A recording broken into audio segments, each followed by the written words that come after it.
السلام عليك يا أبا عبد الله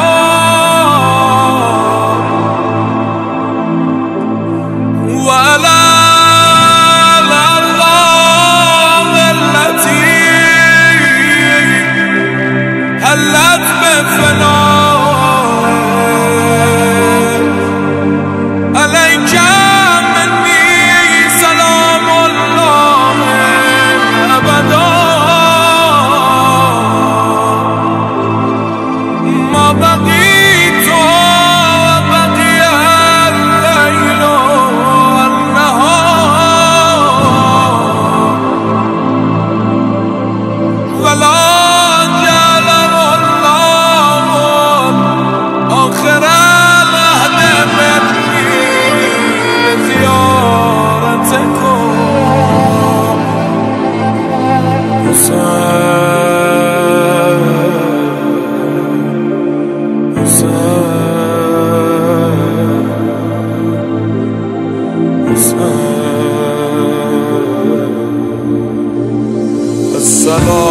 السلام على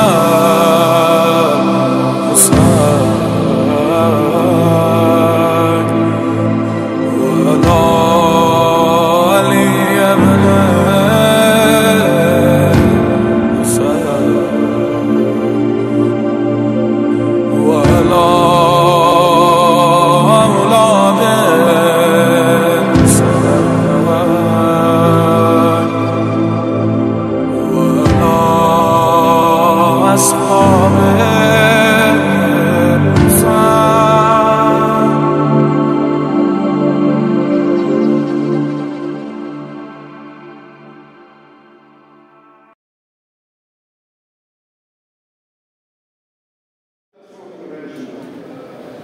इस हमले के मजलूमे करबला क्यों के बंदे मारे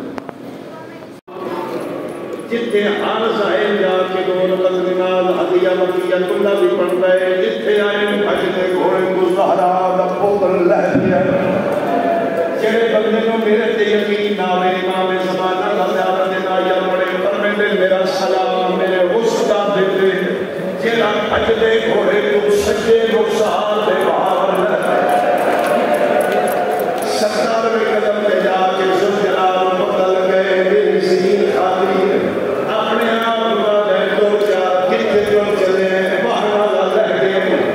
ऐ बजाने मसीह सैयदों के सलाम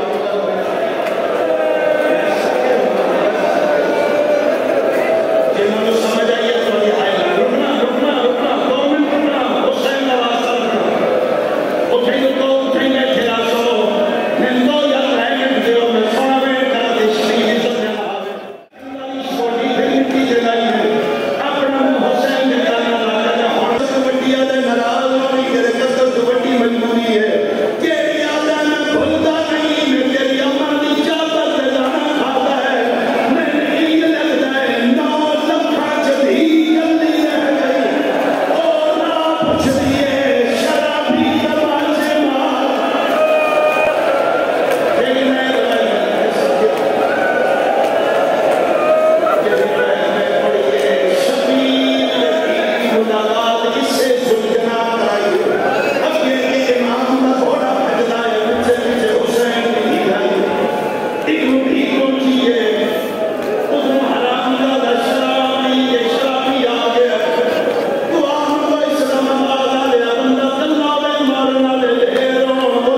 بسم الله الرحمن الرحيم إن الله وملائكته يصلون على النبي يا